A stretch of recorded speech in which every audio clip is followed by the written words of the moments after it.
Welcome to the Open Books Podcast, where we discuss all things going on in the real estate industry, helping you take the road less traveled to real estate success, guiding you to the top 10%. Yeah, you, Casey. Awesome. I'm your co-host, Brooke Massey, alongside Casey Tudor. Thank you. Casey, Thanks for having me. You're welcome. You know what we're talking about today? I think there was this thing that you told me one time. What was it? Fortune is in the follow-up. That's it. I knew I was trying to find my gold nuggets. Yeah. But I don't even know what that means. Well, what does it mean? What does fortune in the follow-up even mean? Well, we have 3 bullet points that I think is really important for our listeners to know, and it's be personable. Okay. Or be personal, be consistent, and bring value. Be of value to them. Okay. Makes sense to me. I know. So let's talk about. But how? Let's talk about the first one, because being personal, I think sometimes I feel like some clients don't want to be personal, but for the most part, that's like the best way to go. Because I always when I train agents or talk to agents, I'm like, it's about how you make people feel. Yes, it's sales, but at the end of the day, like this is a relationship building industry. So like you need to know them, know the husband and wife or whatever the spouse is. You need to know the kids' names. You need to know the dogs' names. If they have a parrot, I know what the parrots' names are, and the cars that they have. If they're OU football fans, like just stuff like that. You need to know that stuff because that's the best way to connect with people. I'm only laughing, and I'm not trying to change the subject, but because you said parrots, there was that for sale by owner, and I'm sure you. Did you go to it? No, it was an expired. I think everybody went to it. Oh, no, I didn't. I went to an expired. She was for sale by owner. She was expired. She was listed by like 10 agents in the city. I think, are you talking about the lady with the parrots and all the dogs? No, I went to a expired not too long ago. Okay. It was kind of weird because he had 2 parrots. And if you know anything about parrots, like they are like lifers with their owners, essentially. Well, he had a deceased wife, and the parrot used to be hers and didn't like anybody, but when I was there, the parrot loved me. Oh, wow. So, maybe you had a smell or something too. I don't know, but I was really trying to list the house at that point. I brought up the parrot on every single follow-up. See, man, that's genius. I had a girlfriend in high school. Her uncle had one of the red macaws or whatever they are. Yeah, it was a beautiful bird, but it stayed in the kitchen in a cage, and every time the phone would ring, because for the young ones out here, your phone used to be attached to your wall, and so every time the phone would ring, the bird would go, "Hello, this is Steve." Oh my god! Because that's how her uncle answered the phone. I love that. I was dying laughing. But anyways, I just thought you had visited the same person, because I think everyone knows about that parrot, because it was extremely loud when you're trying to talk to this lady, and she had 20 Yorkies. Oh gosh! Because she bred Yorkies, and then so if she were everywhere. And if there's a for sale by owner, her phone in the kitchen is probably ringing all the time. Imagine this. You're following up with for sale by owner, and what do you talk about whenever the last time you're at her house? She had birds, 20 dogs, and they're pooping and peeing everywhere. They're trying to sell their house. I just wouldn't list that one. I'm just kidding. No, I've learned my lesson. Move on. And you can try to help them, but yeah, that's like whole. I mean, sometimes that's pretty sensitive too, especially if they have that many animals. And yeah, so can be a lot. But sometimes we got viewers out here; they don't care. They're gonna sell anything. So I mean, I've done worse. I've sold houses with cat pee smell. Which is probably worse than dogs pooping in the house, I think. That can make you sick. We got it done, though. It was a condo, too. Wow. That's impressive. Yeah, so following up being personal is, that all this is loaded. It is. Because some people don't want you to be personal. And that's what I was going to say. So I've been reading Never Split the Difference by Chris Voss, which is a great book, but he talks about different personality types. And the analytical type, they're not really there for that. Yeah. Per se. They're analyzing the deal. They're thinking about and they're not going to give away their position to you. Oh, yes. And that's what's so rough being a realtor is whenever your clients want. I had this guy the other night, with Mark tell me like his whole story. And then afterwards he's like, that was probably way too much information. I go, honestly, I appreciate it because now I know how I can better help you. I know how to put the pressure on and when not to, it just helps. Yeah. So thank you for sharing. I think I go into every single appointment with the mentality of being personable. Yeah. Because I always say, I don't know if I already said this or not, but it's about how you make people feel. Right. So, but I immediately can tell. It's kind of like, I don't have like a test question, but I think I just naturally do this now that we're talking. But when I go into a new appointment and I haven't met them, whether it's for sale by owner, expired, or even just somebody that referred me, I go into the house and one of the first questions I ask, I'm looking for something to connect with them on or I'm listening to what they say and I immediately go and touch on it. You can very quickly read people and they'll like redirect you or not. And they'll either answer it really quick and then they'll be like, but the HVAC is new 5 years ago. And so I immediately know, okay, I need to be factual about this house. Right. And that's the person I'm going to do. But there's still a way to be personable with those type of people. They just need, I feel like they need their walls broken down a little bit. Yeah. You know how like provide the value first. Yeah, and you know how you always take these personality tests, and it's like every company you go to work for makes you take one. It's like, oh my God, another stupid personality test. And, and it's just like, it's just so frustrating to deal with because, or to think about. Amy, you can't come in here with a new haircut in the middle of a podcast. You look great. Our broker just walked through and she has a completely new look. And so I completely lost track of what I was thinking about. But yeah, you're taking all these personality tests. My point is that you have to first learn yourself. Yes. Like who you are. And again, this is all loaded. So first of all, you have to quit being a victim.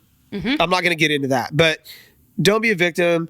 You're in charge of your own life. Yes, bad things can happen to you, but if they do, your character is defined on how you handle that, how you pick yourself up and move on from it. Life is only as stressful as you make it. Yeah, and so push that aside. Get to know your personality. Like who are you as a person? Like, are you direct? Do you like to sugarcoat things? Mm-hmm. All those personality, and I can't remember how many personality types there are. Depending on the test you take, it varies. Yeah, they're all kind of the same, but they all have different. So take them all. Yeah. Embrace them whenever someone does them because they usually cost money. So take the test, learn about yourself, think about it, and if there's some things you don't like, maybe work on it. And I'm not saying that you can necessarily change your personality, but like for me, I was always kind of more of a sugarcoater, and I didn't like to be direct and hurt people's feelings. But I learned to be direct through real estate because I realized there are situations where if I weren't direct, then the result wasn't going to happen. Yep. And so, and a lot of times I realized that's what that person needed. And so you have to learn people's personalities because a lot of realtors I see when I train, they're just one dimensional. They are who they are. And again, that's not right or wrong. But like, if you can't, you got a chameleon. Yeah, you got a chameleon a little bit, and you got to be able to work with those people's personality types. But once you understand their personality type, it makes it a little easier to deal with them. Yes. Because, okay, this person doesn't want to be my friend. They just want me to open the door. They want to analyze the deal, and then I can jump in whenever they need questions answered. Yes. And that's it. That's my value here. Yeah. No, that makes so much sense because it's just... That for me was probably the hardest part. Was I've always been one to like connect with multiple people, but then I realized that I just connected with multiple of the same people for the most part, like mentality wise. And so when I got into real estate, and I mean, if you're gonna make it, you do have to learn to chameleon, and you do have to learn how to be different a little bit and listen to people.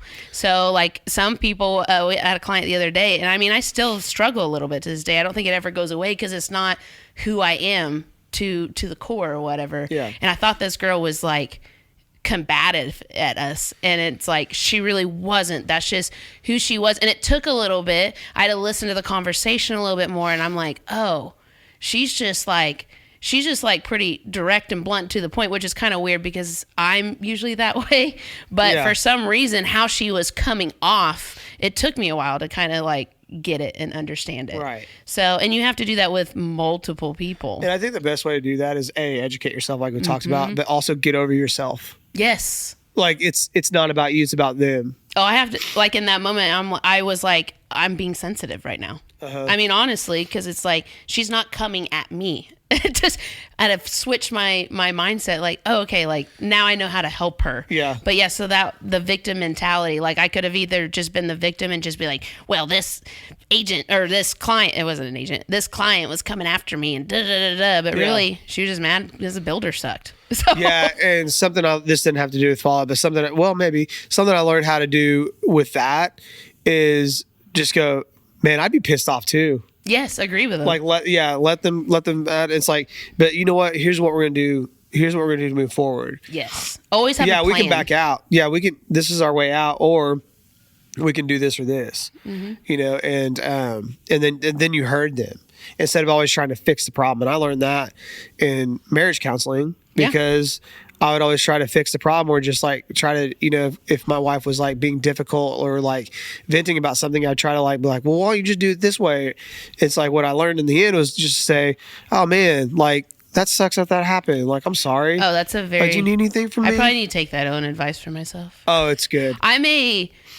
Because I managed, I was actually thinking about this the other day. I've been a manager since I was 16 years old. I've never just been an employee. That's corporate America. And it's like, but that fabricated life. But I've been a manager of people my whole life. And sometimes people don't want to be managed.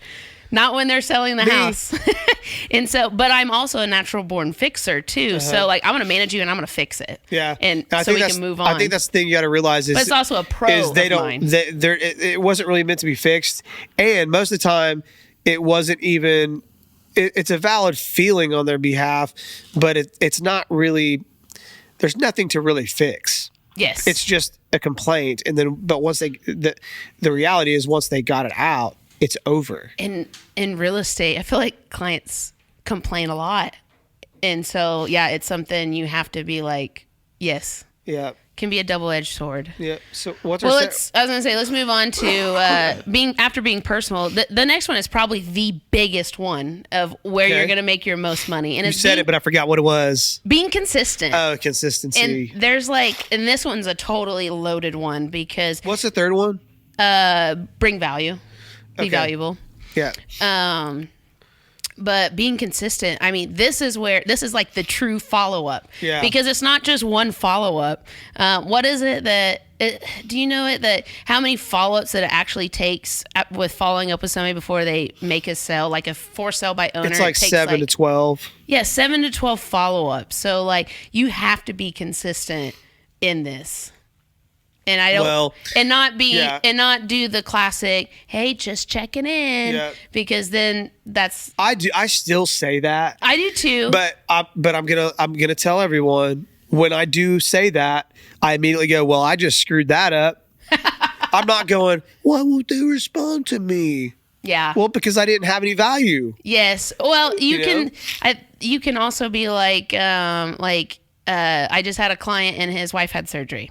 Right. And I was following up, and it's been a couple months. And so I was just like, hey, I'm just checking in with you. I know your wife had surgery. Like, how's she doing? And that's what I made my follow-up about.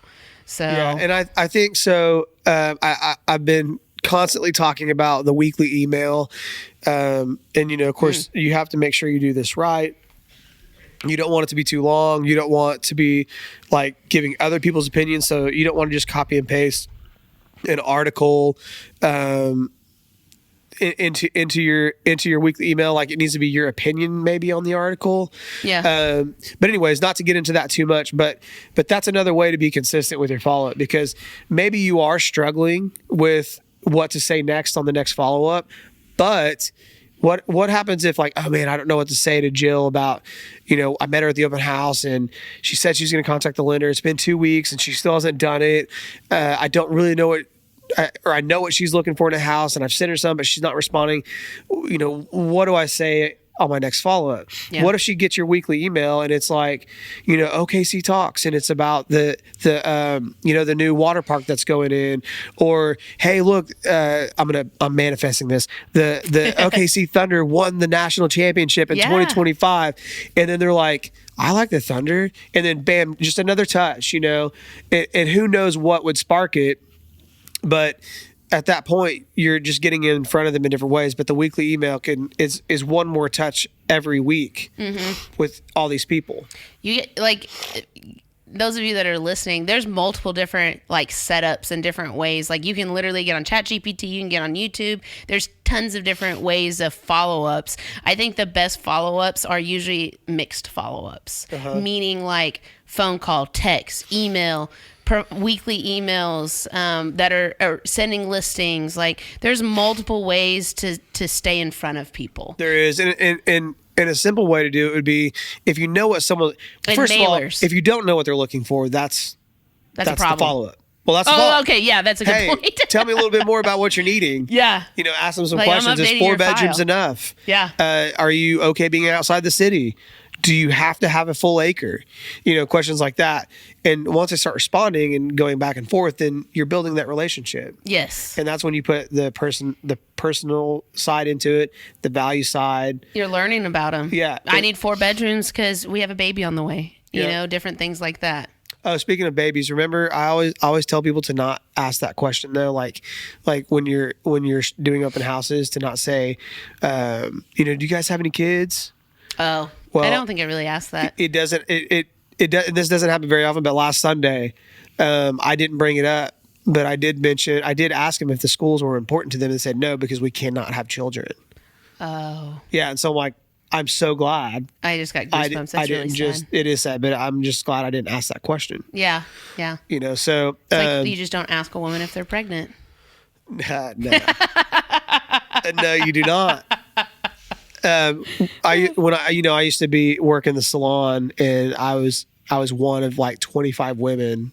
You were one of 25 women? Yeah, maybe a couple gay guys. Wow. At any given time. So you are a woman. Well, I got really in touch. I'm just kidding. No, I'm kidding. But my point is for that was even the women would do that to each other, and I remember one of the girls that were working there. She just had a belly. Yeah. But it was about once a month. Someone would ask her when she was due. And and it's and women should know better. Yeah. Oh, but yeah. They don't, because people are all the same. People are always like, women this, men this. I'm like, no, we're all the same. We all do the same stuff. But yeah, so you don't ask them those questions. No. In fact, that's a good way to get to lose a potential client when you're picking them up, is just ask them a stupid question. Yes. Ask open-ended questions, not yes or no questions anyways. Right. Yeah. So, because you don't want to follow up next week and be like, so how's that pregnancy going? It's awkward. Yeah, I'm not pregnant. I'm just that's what I put on my notes. Yeah. Just don't do that. Yeah.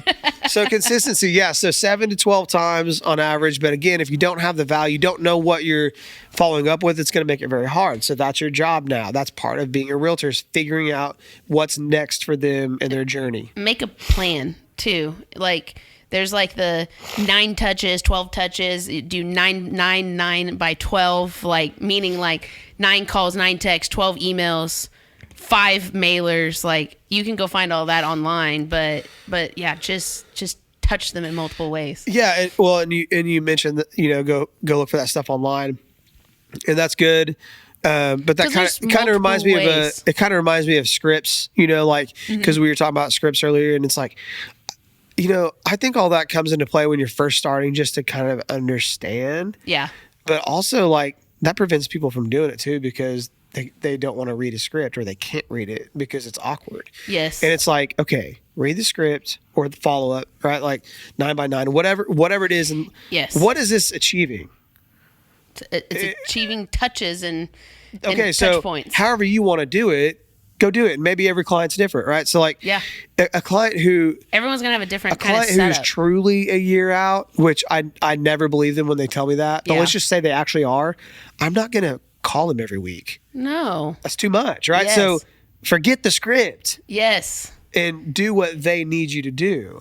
And also don't listen to anything they say. And I know you got to be a listener as a realtor. And what I really mean is know what they mean, not what they say. Yes. Because people are protecting themselves and we're salesmen and people are scared we're going to talk them into it. Yeah. This just happened. Because they know that we have, at least they know we have that value. One of the houses I got in contract was the Facebook. Remember when I told you that I actually responded to one? Oh, yeah. And I got it. And anyway, it was an old friend of mine. So it's like, I told him, I'm like, how many people did you get on your feed? And he's like, oh my God, like over 100 realtors are like, me, pick me. Yeah. And he's like, I remembered you, from high school and all that. And he's like, so it was just kind of a no brainer. Yeah. And anyways, I get him. I talked to him on the phone, and it's like he's like 6 months to a year. And I told him, I'm like, look, dude, I don't care if you buy the first house I show you, or if you buy a house in a year. It doesn't matter. Let's just talk about the process and get you going. Well, he bought the first one we saw. Yeah. Because it made too much sense. Yeah. And it just worked. So I didn't have to follow up with him, which is great. No, I love that mentality because that's kind of like what Jennifer and I do. Like, no matter what, like, I don't care where the lead comes from. We make it a priority, get their name, get their spouse's name and number, and we also get their emails, and we say immediately, hey, we're going to send you a welcome email, and we're going to start sending you homes. Yeah. Just so, and we're having that same conversation, going over the process, but just getting them in there. So just in case it doesn't work out like that, then at least they're in our CRM, and now I'm sending emails, and I now have reminders for me to follow up. Whatever it is that I set up inside there, I don't lose them. And like everybody, the CRM is powerful. So like if you guys don't do your CRM, like you guys need one. You need one because there's just so much. It's like the perfect example is like calculator out. You go to your doctor's office, right? Your doctor comes in with a computer and they're typing notes. They know everything about you. That's exactly. Then why does the next person that come in the clinic ask you the same questions? I think, well, it's probably because medical. No, I know. Yeah. We're not going to get into that. Yeah, but I was like, probably. I'd much rather them ask me for sure make sure I'm not allergic to something, I like when you're dying in the ER and they're like, so how you feeling? I'm like, not good. Death. I'm in the ER. Oh, I forgot where I was going though. Sorry.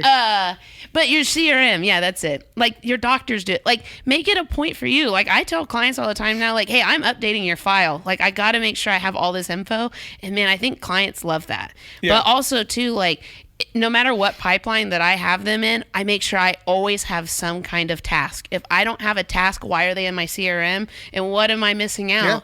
Yeah. And so Jennifer and I have a funny little saying now, like every time one of us forgets to put something in, I'm like, well, there went $10,000. Yeah. And it like every time we say that, it just gets under our skin and we're like, crap. And we hurry up and go throw it in there. Every time someone leaves your open house, you don't have their phone number, same thing. $10,000 gone. Yep. And it's like, it could be more than that too. It could be freaking $50,000 depending on where you're at and doing easily. Real estate, right? Or it could have been your $1 million client. 100%. You just never know. I always say I'm an opportunist. Yeah, me too.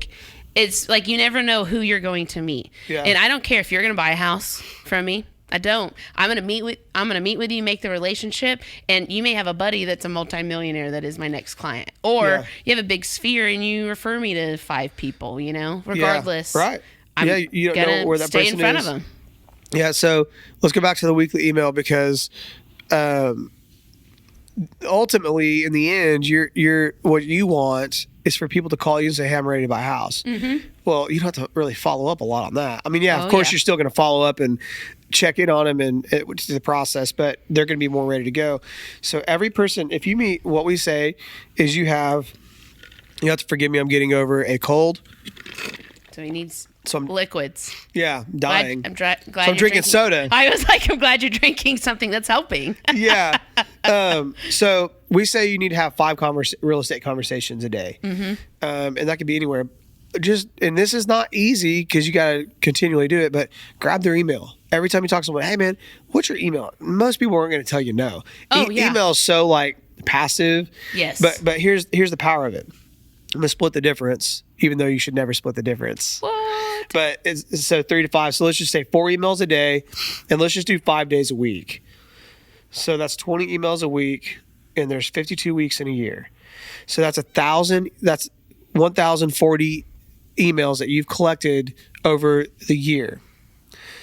Do that times 10 years, which I've been in the business for 10 years, and I've never done this. I'm gonna do some more math so you keep going. That's 10,400 emails that you could be sending a weekly email to. You don't think that those 10,000 people, you think that I can't even remember who they all are, but they still see me every week. Well, even if they don't open your email, I always tell people, I'm like, you know how many emails that I don't open, but I know I get?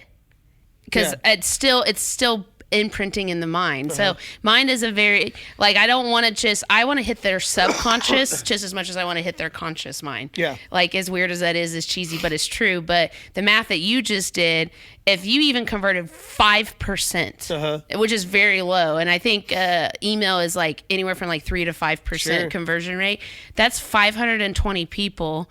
And if you sold a $250,000 house, and let's just do 2.5% commission, you just made $3,250,000 in commission. So this is how Ricky Carruth, and if you guys don't follow him, you should. This is how he says he makes $1 million a year in real estate, is because of his weekly email. It makes complete sense. And so your CRM, the way you do things are a little different because you're tasking every person, which is fine. But if you're starting out, a weekly email is simple because it goes to all 10,000 of your people. Yeah. Well, the task is and it's the same email. It's the same thing. I also have smart plans and stuff that do automatic emails as well. Yeah. So, you need your weekly email, but then also you have your task on the clients you just bet that you might have something specific for. Did you talk to the lender? What did he say? Hey, did he get back with you on getting approved conventional instead of FHA? Hey, did you see that house? And something you can do is spread out houses that you send them. Like, if they're not real serious and not responding to you a lot, just send them one house. Yes. And say, hey, I just came across this house. I was out in the field today. I saw this one. I thought about you. It may be a little bit more than you're wanting to spend, but it seems to check all the boxes. Otherwise, what are your thoughts on it? And they may not respond, but they sent one house. It was one email, and it wasn't just an email blast that they're just going to delete. Exactly. So just be consistent. I mean, it's just, there's multiple ways, there's multiple technologies. Every client's a little bit different. So you got to make a plan out for every client. Oh, this was what I was going to say too, because Jennifer and I, we've been really attacking our CRM for probably a good 6 months. We've been really consistent on it. And there was, on Tuesday, we did probably over 50 tasks in our CRM. Yeah, nice. And not all of them were phone calls. And I'll tell you, like, we were going through them all, and some of them I like kind of felt like they were just tedious, but they are so important to do all of those. And I think a lot of people just give up on that because it's like boring, but I don't know why. Well, because they don't see the value. Man, so what's his name? Kawasaki.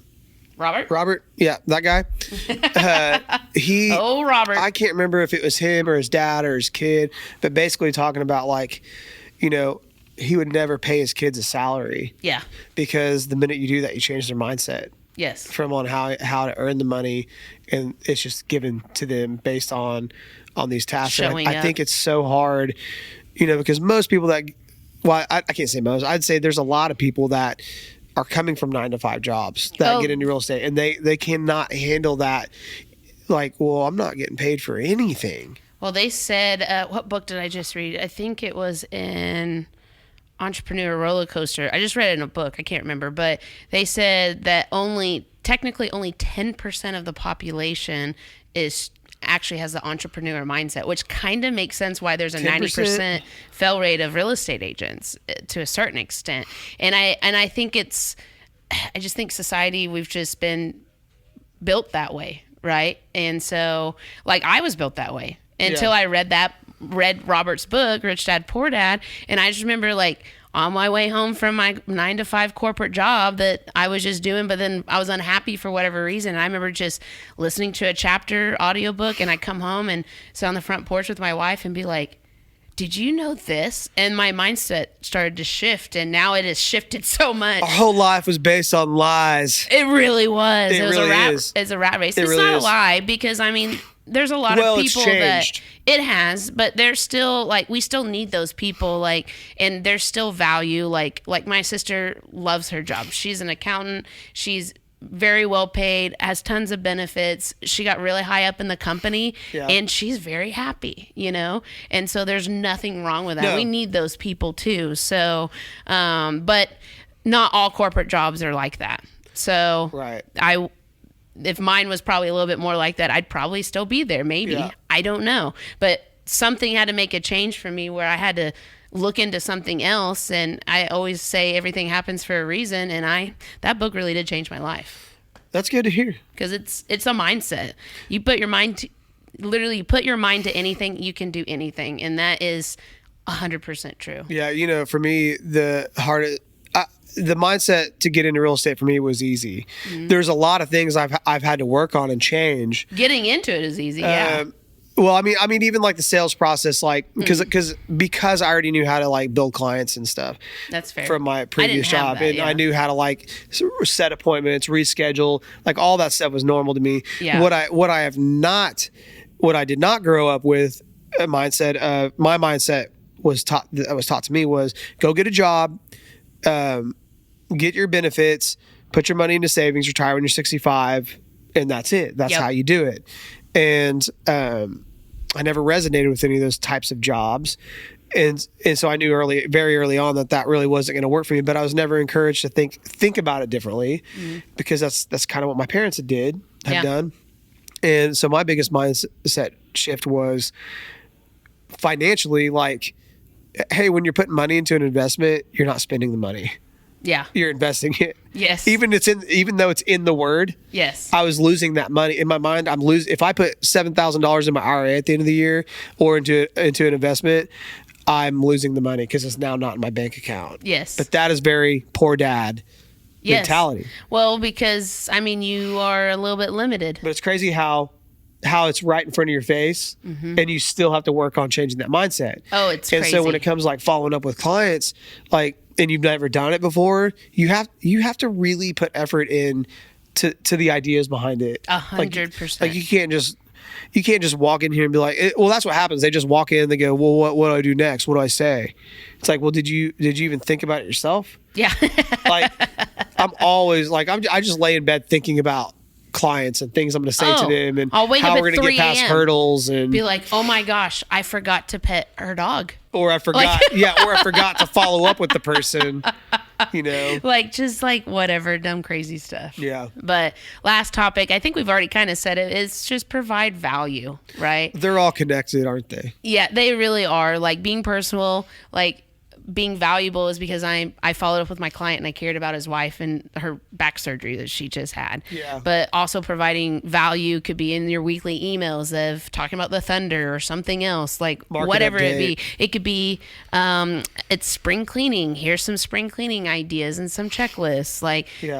that's providing value and giving the follow up at that point. Yeah. To Or me, educating. To me, the value piece is easy because I've done this so long. Yeah. So I know everything. No, I'm kidding. But I know enough to know when I need to call in for help. Yes. I know enough to where if I need something that I can't, that's not in my wheelhouse, I know where to push them to. I mean, as simple as like, who do you hire? Who does inspections? Or, you know, hey, I'm concerned about the roof. Okay, that's easy. Yeah. Because I know the people that are going to come out, and Yeah. I already know mentally when they're going to come out within 2 days because they want the business and they treat clients right. So that to me is the easy part, because if I have someone come in and they start asking me questions about the process, or if I can find my way in to talk about the process, I don't care if they've bought 30 houses in their lifetime. If I can talk about the process with them, I can generally pick them up as a client because I've given them enough information to where now they probably have some additional questions that they don't resort to Google for anymore. Yes. Because they've been like, yeah, we've been trying to Google this and it's just kind of confusing. And I'm like, okay, quit Googling. Vendors help a lot. Yeah, and vendors help a lot. Like I always like Matt, our insurance guy, the other day. We had, what was she doing? Oh, it was a client Jennifer had been working with for like 3 years, and she's just very finicky, and so she's like doing all this research and said she's like, I can't find home insurance for less than $9,000. This is not going to be a deal, and we're like in the middle of the counter offer at this point, and this is just what happens every time. And so we're like, no, we're going to provide extra value and make her feel comfortable. And so we got with Matt, and then Matt's like, great, put me on the phone with her. Matt provided a ton of value, talked us up, all the things. And now he's going to get a deal out of it. He's saving them like $5,000 essentially on homeowners insurance. Came up with a cool little trick for a fire hydrant. So, because his house is out in the middle of nowhere, to help them save on insurance, like all this stuff. And now we're under contract, and now we have her house listed. So like, use your vendor partners. The other day I went to a for sale by owner, and I got to provide value, and his roof was bad. Like, it's like 17 years old, nice house. But I was like, man, just gonna let you know, like, roofs are a big problem right now. Like, getting a contract's gonna be easy, but with this roof, like, have you even thought about it? And he's like, oh, no. And I was like, if you want, I was like, they do free inspections. Let me get my roofer over here. I can get him probably over here tomorrow or the next day. And he's like, all right, do it. Called the roofer. Hey, here's the plan. Roofer went over there, provided a ton of value, and it just made me look that much better as well. Well, and you can like, you can earn their trust by saying things like, and hey, look, by the way, like, my roofer, if he doesn't think your roof if it doesn't need a new roof, he's not going to tell you it needs one. Yes. That's why he's my roofer. Yes. And then if we go to list it, we have already got his opinion. And if some other unscrupulous roofer comes through and says, hey, this needs a new roof, you say, no, it doesn't. Yes. And you lean back. Have a plan. And you know, whenever I talk to clients about lending, I send them Jacob's number, which now I have their phone number because I had to shoot his number over to them. And it's like, hey, look, like, my whole process here is to educate clients so they know what they're getting into. And that's Jacob's game too. So, like, even if you're not ready for a year, I would highly encourage you to just call him today and just ask him some questions. That's it. Don't even have to apply. Yeah, because again, I've had someone go from, and I'll tell a story, I've had someone go from being a year out because they thought they needed this, this, and this, to they bought the first house we saw because we were able to get all their closing costs covered, their VA loan, and they got washer, dryer, and a fridge, and blinds included in that build. And so they Will you be my realtor? They told me, yeah, sign a BBA. Okay. But yeah, so it was like, it went from a year to, we can't say no to that. Yeah. Like, there's just no way we can say no. And so, but that's because I put them in touch with everyone. And not only that, I knew the product, and I knew what the product was offering. And so I pushed them to that. Instead, what most realtors would do is like, what's your budget? $250 at 6.5% interest rate? Okay, great. Well, let me send you a bunch of houses and just go start looking at houses. Yeah, that's not. Well, that wasn't going to work for them because their insurance is going to be high. I think people just want to rush the process. Well, they don't. Some clients they're want not to, thinking right? They're not thinking about what's best for the client. Yes. And I knew it's like, if I have a large family, say there's a family of like, they've got like 5 or 6 kids, and they've got like a lower budget, like 400 or something like that. We go to DR Horton. Yeah. You know, and I'll take 5% on my next deal. DR. Yeah. Sometimes they offer good incentives for realtors too, but you know, the main gist of, or consensus of DR Horton is like, oh, they're a production builder, they're cheap, you don't get to choose anything, they build a bad house. It's like, well, first of all, that's what inspection's for. Yes. You have a warranty. Have they built a bad house? Yes, they have. Has every builder built a bad house? Yes. But guess what? They generally have lower interest rates with their lender. They have incentives that they offer to the buyers, and their price per square foot is lower. So what DR Horton offers, as far as like space wise, is they generally have like a second story that has a second living room with like 3 bedrooms and an extra bath upstairs, which is perfect for a family of 5. Yes. and now this family can afford it. So I already know that. As soon as I see the family and talk to them about their budget, I already know where I'm going to try to kind of push them to. Yeah. Because otherwise, it's just going to be a fight. Like trying to find like a used home that they can't really afford, and they're going to like take concessions or they're going to have to concede at every level. And then a seller that has a bad roof, and they already did an insurance claim, they cashed the check out and didn't replace the roof or something crazy, and now it's more complicated. Yeah, so you got to know where they're at. You got to know where the clients are at, what they need next. And if you don't, you could be personal, but you can't provide value, and then it's going to be harder to be consistent if you don't know what they need. I love That's that. my whole thing is like, know what the client needs. And if you don't know, guess what that means? You have to ask them more questions. So, And if they shut down and they don't want to talk to you and they don't respond to you at all, follow up 10 times and then stop. But put them on your weekly email so at least they still see you. ghosting's not always a bad thing, is what I tell people. Sometimes people just don't want to tell you something happened in their life and that they can't buy for a couple months. Like, I've had plenty of people. No one wants to tell you that they foreclosed. No, I've had plenty. I actually had a good buddy of mine that just did that, and I was like, I really wish you would have called me. Oh, broke my heart. Anyways, but now I forgot. But yeah, you could have got him out of it, or at least lessened his foreclosure. Yes, because what a lot of people don't know too is like you can surrender the property within a certain amount of time, and it only affects your credit for like 2 years instead of 7 years. Yes, and so it's just like, man, if you'd have just talked to me about it, we could have. Yeah. Oh, that's what it was. Ghosting. That's what I was saying. Like, it's we not can't always save the world. It can't save the world, and so like don't. We're just realtors. I don't get upset anymore. I used to when people didn't respond to me, but then again, I'm not going to get every sale. So like I got to keep talking to more people, and as long as I'm feeding my pipeline, I'm going to constantly have those people. And as long as I have them and I put them in my CRM, I get my email, and you're going to be busy. That's our whole point of like making sure that it's in our CRM, and we make those tasks, and if not, I move them to a different pipeline and still send emails, and it's just those people do come around. I've closed several deals that way. You know, of people that have ghosted me, but then they came back because I still was doing something in the background. Or I got on Facebook and liked their posts, like whatever. Yeah. But I think this is a good one. Yeah, me too. Follow up, be personal, be consistent, and just be of value. Yeah, I agree. And that's your job. So, that's it. As we come to an end, I just want to thank you guys for listening. Please like, subscribe, click the bell for future notifications. Ding, ding. And, we'll talk to you later. Or we'll see you later. Bye. Signing off, I'm Casey Tudor, and this is Brooke Massey.